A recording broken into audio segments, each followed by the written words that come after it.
है दोस्तों, welcome back. तो आज के इस वीडियो में हम समझेंगे कंटूर सर्वेइंग के बारे में। सो हमारा फर्स्ट वीडियो होगा इंट्रोडक्शन ऑफ कंटूर सर्वेइंग, जिसके अंदर हम समझेंगे कंटूर सर्वेइंग क्या होता है, उसे कैसे डिफाइन करते हैं और कंटूर मैप और कंटूर लाइंस क्या होती है, कंटूर मैप का क्या यूजेस होता है और कैरेक्टरिस्टिक्स ऑफ कंटूर लाइन, इन सभी के बारे में पूरा डिटेल में डिस्कस करेंगे, जिससे आपके बेसिक फंडामेंटल क्लियर हो जाएंगे कंटूरिंग के बारे में। तो इसलिए इस वीडियो को पूरा एंड तक देखना, तभी आपको ये सारी चीजें अच्छे से क्लियर हो पाएंगी कि कंटूर होता है क्या, उसका बेसिक क्या होता है, चीजें आपको समझ में आ जाएंगी। तो अभी हम इस वीडियो को कंटिन्यू करते हैं और सबसे पहले हम एक स्मॉल सी डेफिनेशन समझ लेते हैं हमारे कंटूर सर्विंग के बारे में।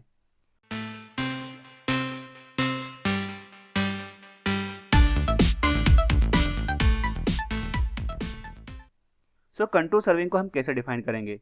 कंटूर सर्विंग क्या होती है? हमारी सर्विंग की एक ब्रांच होती है, जिसके अंदर हम क्या करते हैं, जो हमारे अर्थ सरफेस पे जो डिफरेंट एलिवेशन या हाइट या एल्टीट्यूड वगैरह आते हैं, उनमें जो वेरिएशन आता है, उनकी जो रिलेटिव पोजीशन हम डिटरमाइन करते हैं कंटूर लाइन की हेल्प से, वो प्रोसेस आपकी क्या कहलाती है? कंटूर सर्विंग कहलाती है। तो इसे हम कैसे डिफाइन करेंगे? Contour surveying is the branch of the surveying in which variation in the elevation of the earth surface and their relative position are determined with the help of contour lines. अब इसके अंदर contour lines आ गई। अब contour line क्या होता है? Contour line कैसे determine होते हैं? कंटूर लाइन आपके डिटरमाइन होते हैं कंटूरिंग प्रोसेस से। कंटूरिंग प्रोसेस में क्या होता है, जो हमारा अर्थ सरफेस हो गया या ग्राउंड सरफेस हो गया, जिसमें जो हम क्या करते हैं, डिफरेंट एलिवेशन के पॉइंट को फाइंड आउट करते हैं और सिमिलर पॉइंट को हम क्या करते हैं, कनेक्ट करते हैं लाइंस के थ्रू। वो चीजें आपकी क्या कहलाती है? कंटूर लाइंस कहलाती है। और ये जो पूरी प्रोसेस हो गई, इसे हम क्या बोलते हैं? कंटूरिंग बोलते हैं। और अब जब हमारी कंटूर लाइंस बन जाती है, तो उसे हमें क्या करते हैं? एक मैप पे रिप्रेजेंट करते हैं। कंटूरिंग प्रोसेस से हमें क्या मिली? Contour lines. एंड जब कंटूर लाइन को हम किसी एक मैप पे रिप्रेजेंट करेंगे, तो चीजें आपकी क्या कहलाती है? वो मैप आपका कहलाता है कंटूर मैप। अब इसका जो मेन ऑब्जेक्टिव हो गया हमारे कंटूर सर्विंग का, वो क्या हो गया? जो हमारा अर्थ सरफेस हो गया या ग्राउंड सरफेस हो गया, कोई भी सरफेस ले लो, वहां से जो हम डिफरेंट हाइट और एल्टीट्यूड को हम डिटरमाइन करते हैं, वो चीज आपकी क्या कहलाती है? कंटूर सर्विंग कहलाती है। ये क्या हो गया? इसका मेन ऑब्जेक्टिव हो गया कि हमें डिफरेंट एलिवेशन और हाइट की वैल्यू फाइंड आउट करनी है अर्थ सरफेस पे या कोई भी ग्राउंड सरफेस पे। वो क्या होगा? आपका मेन ऑब्जेक्टिव होगा कंटूर सर्विंग का। अब ये तो हो गया हमारा कंटूर सर्विंग का बेसिक इंट्रोडक्शन, जिसके अंदर हमने कंटूर लाइन, कंटूरिंग और कंटूर मैप को भी डिस्कस कर लिया। अगर उसे एक और बार हम समझे तो क्या होता है? कंटूरिंग प्रोसेस के थ्रू हमें क्या मिलती है? कंटूर लाइन मिलती है। और कंटूरिंग प्रोसेस में हम क्या करते हैं? डिफरेंट एलिवेशन और पॉइंट को हम क्या करते हैं? डिटरमाइन करते हैं। और जब हम सेम एल्टीट्यूड और सेम एलिवेशन वाले पॉइंट को एक दूसरे से कनेक्ट करेंगे, वो चीजें किससे होती है? कंटूर लाइन से होती है। और जो कंटूर लाइन हम जिस मैप पे रिप्रेजेंट करते हैं, वो आपका क्या होता है? कंटूर मैप होता है। अब कंटूर मैप हमें बनाने का नीड क्यों पड़ा, उसका रीजन क्या, उसके क्या क्या यूजेस होते हैं, कहाँ कहाँ देखने मिलते हैं, उन्हें हम समझते हैं सभी यूजेस को। तो अगर सबसे फर्स्ट यूजेस की बात करें हम, तो फर्स्ट यूज क्या होगा हमारा? Suitable site can be selected for the construction activities such as location of roads, railways, canals, pipelines, dam and reservoirs etcetera. यानी जब हम कंस्ट्रक्शन एक्टिविटी करेंगे, जैसे मुझे रोड का कंस्ट्रक्शन करना हो, रेलवे का कंस्ट्रक्शन करना हो, कैनाल्स, पाइपलाइन या डैम या रिजर्वायर का कंस्ट्रक्शन करना हो, तो उस केस में हम क्या करते हैं? हमारे कंटूर मैप का यूज करते हैं। क्योंकि जो हमारा रेलवे होता है, वो कैसा हमारे मतलब सेम पॉइंट को मिलते हुए पूरी एक लाइन जाती है एलिवेशन वगैरह के लिए, तो वहाँ पे हम यूज कर सकते हैं। रोड के लिए भी हिल्स वगैरह जो रीजन आते हैं, उसमें जो कट आउट किया जाता है, वो कंटूर मैप की हेल्प से ही हम करते हैं कि कहाँ से मुझे जो मेरा रोड का जो पाथ है वो कट करना पड़ेगा। और अगर हम नेक्स्ट यूजेस की बात करें, तो नेक्स्ट यूज क्या होगा? In determining the location of water supply, water distribution, capacity of a reservoir and to solve the problem of steam pollution. यानी जब हमें वाटर सप्लाई देना हो, वाटर सप्लाई के लिए जो वाटर डिस्ट्रीब्यूशन वगैरह के लिए जो पाइपलाइन वगैरह हम क्रिएट करेंगे, रिजर्वायर की कैपेसिटी वगैरह कैलकुलेट करने के लिए भी हम क्या यूज करेंगे? कंटूर मैप का यूज करेंगे। उसके लिए जो लोकेशन वगैरह होगी, वो हमें कहाँ से डिटरमाइन होगी? कंटूर मैप की हेल्प से ही हमें डिटरमाइन कर सकते हैं। देन नेक्स्ट यूजेस क्या होगा हमारा? In planning and designing of dams, reservoirs, aqueducts, transmission line etcetera. यानी जब हम डैम, रिजर्वायर, ट्रांसमिशन लाइन और एक्वेडक्ट को डिजाइन या प्लान करेंगे, तो उसके लिए भी हमारे कंटूर मैप वहाँ पे यूज किए जाते हैं। एंड नेक्स्ट यूज क्या होगा? To determine the profile of the country in any direction and intervisibility of stations. यानी जो हमारी कंट्री का कोई भी एक पर्टिकुलर रीजन ले लो या कंट्री ले लो, उसकी जो पूरी प्रोफाइल अगर हम डिटरमाइन करना चाहते हैं, तो उसको भी हम पूरा कहाँ से रीड कर सकते हैं? हमारे कंटूर मैप की हेल्प से हम रीड कर सकते हैं कि जो वहाँ पे स्टेशन से उनकी इंटरविजिबिलिटी कैसी है। एंड नेक्स्ट यूजेस की अगर हम बात करें, to estimate the quantity if cutting filling of soil, quantity of earthwork. अभी कटिंग फीलिंग ऑफ सॉइल और क्वांटिटी ऑफ अर्थवर्क हमें कहाँ नीड पड़ता है? जब हम रोड का वर्क करते हैं, तो वहाँ पे जब हमें कट और फील करना पड़ता है, उसके लिए हमें भी क्या चाहिए? हमें वहाँ पे भी एल्टीट्यूड, हाइट वगैरह मिलेगी। ठीक है, तो उस सभी से हम क्या कर सकते हैं? हम एस्टिमेशन प्रिपेयर कर सकते हैं कि हमें कितना सॉइल कट करना पड़ रहा है और कितना हमें फीलिंग के लिए रिक्वायर्ड है। तो हम क्वांटिटी ऑफ अर्थवर्क भी कैलकुलेट कर सकते हैं कंटूर मैप की हेल्प से। Then next, the nature of the ground surface that is flat, sloping, undulating और hilly it can be known. यानी हमें क्या पता चल जाएगा, जो हमारा अर्थ सरफेस है वो हमारा एकदम फ्लैट है, उस पर एकदम स्लोप आ रहा है जो ग्राउंड सरफेस है हमारा, या उसमें कुछ अंडुलेशंस आ रहे हैं, या वो हिली है, वैली है, रिज है, देन ओवर क्लिफ वगैरह सारी चीज़ें हमें किससे पता चलती है, कंटूर मैप से हम पता कर सकते हैं कि वो कैसे। अब उसको कैसे रीड करना है वो हम समझेंगे कैरेक्टरिस्टिक्स में। And next, a line of given gradient can be trace on contour map. अगर हमें कोई ग्रेडियंट लाइन गिवन है तो उसको भी हम इजीली ट्रेस कर सकते हैं कंटूर मैप की हेल्प से। And next, military operation can be plan with the help of contour map. Even जो हमारे मिलिट्री ऑपरेशंस वगैरह होते हैं उन्हें भी हम इजीली प्लान कर सकते हैं कंटूर मैप की हेल्प से। ठीक है, ये सारी चीज़ें, ये सब कुछ एक्टिविटी करने के लिए हमारे कंटूर मैप यूजफुल होते हैं, जिसमें आपको सबसे कॉमन देखने मिलेगा जब हम कंस्ट्रक्शन वर्क करेंगे वहाँ पे आपको देखने मिलेगा, अर्थ फीलिंग के लिए देखने मिलता है। ये सभी मेन इंपॉर्टेंट क्या होते हैं, आपके यूजेस होते हैं कंटूर मैप के। अब यहाँ पे तो बात हो गई हमारे कंटूर मैप के यूजेस की। अब नेक्स्ट हम बात करने वाले हैं हमारे कंटूर लाइन की क्या क्या कैरेक्टरिस्टिक्स होती है, हम कैसे रीड करते हैं कि ये जो पर्टिकुलर जो कंटूर मैप बना हुआ है किस चीज़ को इंडिकेट कर रहा है, उसे हम समझते हैं। सो अब नेक्स्ट हम कैरेक्टरिस्टिक्स समझ लेते हैं। So first, in contour surveying all points in contour line have the same elevations. पहली बात, हम जितने भी लाइन को यहाँ पे ऐड करेंगे, ठीक है, जैसे एग्जांपल के लिए यहाँ पे हम कुछ पॉइंट्स क्रिएट करते हैं, जैसे ये मेरा 99, ये भी मेरा 99, ये मेरा 99, ठीक है, तो ये 99 वाले कुछ लाइन इस टाइप से हम जोड़ देंगे। अब ये मेरा 100, ये यहाँ पे मेरा 100, ये यहाँ पे मेरा 100, तो ये 100 वाले यहाँ पे आ गए। ये मेरा 70, ये मेरा 70, ये मेरा 70, तो ये 70 वाले ये ऐसे जुड़ जाएंगे। ये मेरा 80 और ये भी मेरा 80, तो ये 80 वाला ऐसा जुड़ जाएगा। तो इस टाइप से हम क्या करते हैं, पूरा कंटूर मैप एक प्रिपेयर करते हैं। जो हमारी कंटूर लाइंस होंगी वो हमेशा क्या करेंगे, सेम एलिवेशन वाले पॉइंट्स को ही आपस में क्या करेगी, कनेक्ट करती है। तो ये चीज़ें आपको ध्यान रखनी है।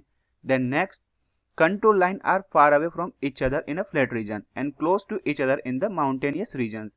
जब हमारे एकदम फ्लैट रीजन होगा ना, तो उसमें कंटूर लाइन का जो डिस्टेंस होगा एक दूसरे के बीच में बहुत ज़्यादा गैप होगा, लेकिन जब वो माउंटेन रीजन में आएगा तो बहुत ज़्यादा क्लोज हो जाती है एक दूसरे से। तो इससे हमें पता चल जाता है अगर हमारा पूरा फ्लैट सरफेस है तो उसमें जो आपकी कंटूर लाइंस आएगी वो जैसे एग्जांपल के लिए इतनी दूर दूर हो सकती है, इतनी दूर दूर हो सकती है सेम रीजन्स में। लेकिन जब आप माउंटेन वगैरह के लिए जाएंगे तो माउंटेन में बहुत ज़्यादा क्लोज आपकी लाइंस क्या हो जाती है, आ जाती है। इस टाइप से आपकी क्लोज लाइन आ सकती है। तो ये क्या हो जाएगा, आपका कंटूर मैप का ही पहचान हो गया कि अगर बहुत ज़्यादा डिस्टेंस है तो जो हमारा रीजन एकदम फ्लैट है, अगर मतलब बहुत ज़्यादा है उसके बीच में कम डिस्टेंस है तो हमारा माउंटेनियस रीजन हो गया। Next, spacing between the contour line indicate the nature of ground. जैसा कि अभी हमने प्रीवियस जो पॉइंट था उसी में चीज़ हमने क्लियर करी। जो हमारे स्पेसिंग रहेगी कंटूर लाइन के बीच में वो हमारे ग्राउंड सरफेस के नेचर को भी इंडिकेट करता है। जैसे अगर क्लोजली स्पेस्ड है, मतलब बहुत ज़्यादा एक दूसरे के क्लोज है, तो किसे इंडिकेट करेगा, हमारे स्टीप स्लोप को। अगर एक दूसरे से बहुत ज़्यादा दूर है, ठीक है, बहुत ज़्यादा वाइड अपार्ट है, तो फ्लैट स्लोप को वो क्या करेगा, इंडिकेट करेगा। और इक्वली है तो क्या करेगा, एकदम यूनिफॉर्म स्लोप को क्या करेगा, इंडिकेट करेगा, मतलब पूरा इक्वल इक्वल है। तो इस टाइप से क्या होता है, स्पेसिंग से भी मतलब जो हमारी लाइन की स्पेसिंग आएगी उससे हम ग्राउंड का जो नेचर है उसे भी हम क्या कर सकते हैं, पढ़ सकते हैं कि हमारा जो ग्राउंड का नेचर है किस टाइप का है, क्या वो स्टीप स्लोप में है, क्या वो फ्लैट स्लोप में है, या वो यूनिफॉर्म स्लोप में, सारी चीजें। Then next, a series of contour line which is close to each other and indicate a hill and the higher value inside. So इसका मीनिंग क्या होगा, जब भी हम कोई मतलब कंटूर में बनाएंगे जो कि क्लोज है पूरा, ठीक है, जैसे एग्जांपल के लिए हम यहाँ पे देख सकते हैं दो इमेजेस, जैसे यहाँ पे हमारा हील वाला और डिप्रेशन दोनों को यहाँ पे इंडिकेट किया हुआ है। सो हील वाले में क्या होता है, जो हमारे इनसाइड वाले जो कंटूर लाइंस होती है जो पूरी क्लोज होती हैं, और क्या होती है जो हायर वैल्यू इनसाइड आती है। देन क्या होता है, जैसे जैसे आउटर ओर जाएंगे तो हमारे क्या होगा, वैल्यू डिक्रीज होता है। तो चीज़ें किसे इंडिकेट करती है, वो चीज़ें इंडिकेट करती है आपके हील वाले पार्ट को। और सेम अगर इसके अपोजिट की बात करें तो जो अपोजिट अगर आ जाएगा तो किसे इंडिकेट करेगी, आपके पॉन्ड हो गया, ठीक है, जो डिप्रेशन वाला एरिया होता है जिसमें गड्ढा वगैरह बनता जाता है, वो चीज़ों को इंडिकेट करेंगे। तो हमारे हील का अपोजिट हो गया, मतलब इसमें क्या होगा, आपके इनसाइड एकदम लोअर वैल्यू होगी और धीरे धीरे इंक्रीज होगी आउटर साइड में। तो उसे हम किसे इंडिकेट करेंगे, डिप्रेशन में। सेम चीज़ रहेगी। देखो हील पार्ट में क्या होगा, आपके सारे कंटूर लाइन क्लोज होंगे, लेकिन जो हमारा सबसे अंदर वाला वैल्यू होगा वो सबसे हायर होगा, और सबसे बाहर वाला वैल्यू क्या होगा, धीरे धीरे धीरे डिक्रीज होते जाएगा अंदर से आते हुए। और इसी के अपोजिट की बात करें, इसमें भी आपकी जो लाइन सीरीज रहेगी कंटूर की एकदम क्लोज होगी, लेकिन अंदर वाली जो वैल्यू होगी सबसे कम होगी और बाहर आते आते धीरे धीरे बढ़ती जाएगी वैल्यू। तो इस टाइप की चीज़ों को हम क्या बोलते हैं, डिप्रेशन के लिए जो आपका कंटूर लाइन आ गया। सो जैसे यहाँ पे आप इमेजेस में देख सकते हो कि हील के लिए कैसा और डिप्रेशन के लिए कैसा इंडिकेट करते हैं हम कंटूर लाइन से। अब नेक्स्ट हम बात करते हैं, if the higher value is inside it indicate ridge. और higher value is outside the band it denote valley. अब इसमें क्या होते हैं, आपकी लाइन क्लोज नहीं हो रही है, इसमें आपकी लाइन कंटिन्यूअस है, क्लोज नहीं हो रही है। तो जब कंटिन्यूअस लाइन के अंदर जब हमारा हायर वैल्यू इनसाइड आता है तो किसे इंडिकेट करेगा, रिच को, और जब वो हायर वैल्यू आउटसाइड आता है तो किसे इंडिकेट करेगा, वैली को। जैसे एग्जांपल के लिए यहाँ पे मेरे पास इसकी भी इमेजेस है, जैसे यहाँ पे हम देख सकते हैं जो हायर वैल्यू आ रहा है वो आउटसाइड आ रहा है, तो हम देख सकते हैं कि वो किसे इंडिकेट कर रहा है, वैली को। और जब हायर वैल्यू इनसाइड आ रहा है तो किसे इंडिकेट कर रहा है, रिच को। तो इस टाइप से हम ये जो, लेकिन ये हमारी क्लोज नहीं है, हमारी कंटिन्यूअस लाइन है। तो ये चीजें हो गई। देन नेक्स्ट क्या कैरेक्टरिस्टिक्स बनेगी, contour lines can't and anywhere but close on them outside the map limit. मतलब जब हमारी ऐसे जो कंटिन्यूसली कंटूर लाइंस आएगी वो कहीं पे भी क्लोज नहीं होती है, तो कहाँ पे एंड होती है, वो हमारे मैप के आउटसाइड लिमिट पे ही जाके क्या होती है, वो एंड हो जाती है। And contour lines are not cross to each other whether there is an overhanging cliff. Contour line एक दूसरे को कभी भी क्रॉस नहीं करेगी, वो सिर्फ एक ही केस में एक दूसरे को क्रॉस करेगी जब वहां पे क्या हो, आपका ओवर हैंगिंग क्लिफ हो। जब हमारा ओवर हैंगिंग क्लिफ आएगा ना, उस केस में क्या करेगी, हमारी कंटूर लाइन एक दूसरे को क्रॉस करेगी, लेकिन और किसी केस के अंदर कंटूर लाइन एक दूसरे को क्रॉस नहीं करने वाली। और सेम एक और हम केस समझते हैं, contour lines never run into one another unless there is a vertical cliff. हमारी जो कंटूर लाइन होगी एक दूसरे के ऊपर से कभी भी नहीं जाएगी, मतलब एक दूसरे से पूरा उसके ऊपर ओवरलैप नहीं करेगी जब तक कि वहां पे एक वर्टिकल क्लिफ ना आ जाए। ओनली वर्टिकल क्लिफ में ही क्या होगा, आपका जो कंटूर लाइन होगा एक दूसरे के ऊपर से रन होगा। सो ये दोनों के एग्जांपल यहाँ पे मैंने एक इमेज के थ्रू आपको समझा रहा हूँ। ये देखो यहाँ पे जो हमारा वर्टिकल क्लिफ है, इसमें क्या हो रहा है, हमारे यहाँ पे हम देख सकते हैं कि लाइन एक दूसरे के ऊपर से जा रही है, क्योंकि हमारा एकदम फ्लैट रीजन है, यहाँ पे एकदम स्ट्रेट है। और वहीं पे ओवर हैंगिंग क्लिफ की बात करें तो देखो ये उसके अंडर आ रहा है, इसलिए क्या होगी, यहाँ से जो लाइन होगी एक दूसरे को ओवरलैप करेगी, क्रॉस करेगी। तो ये चीज़ आपको समझना है। तो यहाँ पे लगभग हमने 6 डिफरेंट कंटूर मैप समझे कि जो हील वाले पार्ट में आएगा वो इनसाइड में हायर वैल्यू और आउटसाइड में लोअर वैल्यू, तो हील को इंडिकेट करेगा। और अगर डिप्रेशन आ गया, पॉइंट वगैरह आ गया, तो इनसाइड में लोअर वैल्यू और आउटसाइड में हायर वैल्यू। सेम जब हमारी वैली लाइन आएगी, ठीक है, वैली चीज को हमें बताना है तो आउटसाइड में हायर वैल्यू और रिच के लिए आउटसाइड में लोअर वैल्यू। सेम उसी टाइप से जब हमारा वर्टिकल क्लिफ आएगा तो एक दूसरे को क्या करेंगी, हमारी कंटूर लाइन एक दूसरे के ओवरलैप होकर जाएंगी। लेकिन जब हमारा ओवर हैंगिंग क्लिफ आएगा, ठीक है, वर्टिकल क्लिफ में एक दूसरे के ऊपर ओवर हैंग करेंगी एंड ओवर हैंगिंग के अंदर क्या करेगी, एक दूसरे के ऊपर से क्रॉस होंगी, इस टाइप से। अब हम लास्ट कैरेक्टरिस्टिक समझते हैं, depression between summit is called a saddle. ठीक है, जब हमारा डिप्रेशन रहेगा, ठीक है, जब वहां पे हमारा क्या होता है, गड्ढे वगैरह बनते हैं, उनके बीच में जो समिट आता है उसे हम क्या बोलते हैं, सैडल बोलते हैं। It is represent by 4 set of the contours as shown in fig. ठीक है, जैसे हम ये फिगर में यहाँ पे दिखा रहे हैं उसी टाइप से हम क्या करेंगे, इसे रिप्रेजेंट करेंगे सैडल को।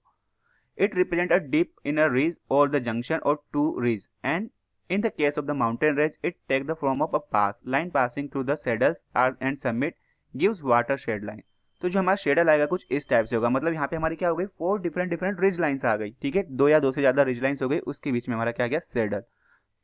इस टाइप से आप क्या कर सकते हो, उसे रिप्रेजेंट करोगे। जब भी मतलब आपको ऐसा दिखाई देगा, इसे हम क्या रिप्रेजेंट करेंगे, एज अ शेडल उसे रिप्रेजेंट करते हैं। अब क्या क्या इंपॉर्टेंट नोट्स हमें ध्यान रखने चाहिए जब हम कंटूर लाइंस ड्रॉ करते हैं। Contour line can't be break, it must be continuous. ठीक है, कंटूर लाइन कभी भी ब्रेक नहीं होगी, वो क्या रहेगी, हमेशा कंटिन्यूस रहेगी या तो क्लोज हो जाएगी। Contour line consist of the same point, so all the point exit in the single contour line. ठीक है, मतलब मैंने जैसे आपको बताया स्टार्टिंग में, जैसे हमारे सेम एलिवेशन वाले पॉइंट होंगे उन्हीं को क्या करेंगे, हम कंटूर लाइन से कनेक्ट करेंगे, जिससे हमारा एक सिंगल लाइन क्या रहेगा, उस पर कंटिन्यूसली बना रहेगा। Here we can easily access the altitude of the earth surface, जिससे हम क्या कर सकते हैं, इजीली हमारे अर्थ सरफेस के एल्टीट्यूड को हम समझ सकते हैं। It is also produce a plan of the particular portion, so contour maps are both a plan and a section of that area। अब इसी वजह से हम क्या कर सकते हैं, एक पर्टिकुलर पोर्शन को भी हम प्लान कर सकते हैं हमारे अर्थ सरफेस का, जिसकी वजह से हम कंटूर मैप को हम दोनों चीज़ों में यूज़ कर सकते हैं, प्लानिंग के अंदर भी, और अगर उस एरिया का मुझे सेक्शन वगैरह क्रिएट करना हो तो उस चीज़ों में भी। तो ये सभी आपके क्या हो गए, बेसिक कैरेक्टरिस्टिक्स हो गए कि हमें कंटूर मैप को कैसे रीड करना है, लाइंस को किस हिसाब से ज्वाइन किया जाता है, ये सारी चीज़ें, और उसके यूजेस भी हमने समझ लिए। तो ये आपका बेसिक होता है पूरा कंटूर रिलेटेड, कंटूर सर्वेइंग। सो क्या होता है कंटूर सर्वेइंग, हमने पूरा समझ लिया। ठीक है, उसे हम एक बार थोड़ा सा पूरा ब्रीफली हम समझ लेते हैं। कंटूर सर्वेइंग ऐसे हमारी ब्रांच होती है सर्वेइंग के, जिसके अंदर हम क्या करते हैं, जो डिफरेंट वेरिएशन आते हैं हमारे एलिवेशन पॉइंट को, उनको कनेक्ट करने के लिए, उनकी रिलेटिव पोजीशन को डिटरमाइन करने की में जो हमारी प्रोसेस होती है कंटूर लाइन की हेल्प से हम उसे डिटरमाइन करते हैं, वो चीज़ आपकी कंटूर सर्वेइंग कहलाती है। और कंटूर लाइन कहाँ कनेक्ट की जाती है, कंटूरिंग की हेल्प से। और कंटूर लाइन को जिस पे हम रिप्रेजेंट करते हैं उसे हम बोलते हैं कंटूर मैप। कंटूर मैप का यूज़ होता है कंस्ट्रक्शन एक्टिविटीज़ को डिटरमाइन करने के लिए, ठीक है, मिलिट्री पर्पस के लिए, क्वांटिटी एस्टिमेशन के लिए, अर्थवर्क की, इन सभी चीज़ों के लिए। एंड जो इसके लाइन के यूजेस होते हैं उसमें मेन आपको याद रखने हैं हील वाला, ओवर क्लिफ वाला, वर्टिकल वाला, डिप्रेशन वाला। तो हील में क्या होता है, हमारे इनसाइड पूरे क्या होते हैं, लाइन्स कंटूर लाइन एकदम क्लोज होती है, inside higher value, outside lower value. And अगर उसकी हम बात करें डिप्रेशन की, तो इसका अपोजिट, इसमें भी हमारी लाइन क्या आएगी, क्लोज आएगी, लेकिन इनसाइड लोअर वैल्यू और आउटसाइड क्या आएगा, हमारा हायर वैल्यू। एंड जब हम बात करते हैं कंटूर लाइन, देखो एक दूसरे को कभी क्रॉस नहीं करती है। वो किस केस में क्रॉस करेगी एक दूसरे को, जब वहाँ पे ओवर हैंगिंग क्लिफ हो, और वो कभी एक दूसरे के ऊपर नहीं जाएगी, सिर्फ एक ही केस में जाएगी, जब वहाँ पे वर्टिकल क्लिफ हो। सेम अगर उसी वे में अगर हम बात करते हैं तो देखो कंटूर लाइन से हमें क्या बता सकते हैं, ग्राउंड का जो नेचर है वो भी बता सकते हैं। अगर उसके बीच में बहुत ज़्यादा गैप है कंटूर लाइन के बीच में, तो किसे इंडिकेट करता है, फ्लैट स्लोप को। अगर बहुत कम है तो स्टीप को, और यूनिफॉर्म है तो किसे इंडिकेट करेगा, यूनिफॉर्म स्लोप को इंडिकेट करेगा। तो ये आपके बेसिक होते हैं, आपको याद रखने कंटूर मैप के अंदर। सो आज के इस वीडियो में बस इतना ही। आई होप गाइज आपको ये वीडियो अच्छे से समझ में आया, आपके सारे जो डाउट होंगे वो क्लियर हुए होंगे। फिर भी अगर आपका कोई डाउट बचता है तो आप अपना क्वेश्चन कमेंट बॉक्स के थ्रू पोस्ट कर सकते हो, मैं उसका आपको आंसर करूंगा। एंड अगर आपको इसकी पीडीएफ चाहिए तो आप हमारा टेलीग्राम चैनल ज्वाइन कर सकते हो, वहाँ पे मैं इसकी पीडीएफ अपलोड कर दूंगा। अगर आपको पीडीएफ नहीं मिलती तो बस आपको टेलीग्राम चैनल में क्या करना है, एक मैसेज ही वहाँ पे ड्रॉप करना है। सो बस आज के वीडियो में बस इतना ही। अगर आपने इस वीडियो से कुछ नया सीखा है तो जरूर इस वीडियो को लाइक करना और अपने दोस्तों के साथ जरूर शेयर करना, जिससे उन तक भी इस रिलेटेड इन्फॉर्मेशन पहुंच सके। और अगर आप हमारे चैनल पर नए तो चैनल को जरूर सब्सक्राइब करना और साथ में बेल का आइकन प्रेस कर देना, जिससे कि आपको आने वाली वीडियोस की नोटिफिकेशन मिल सके।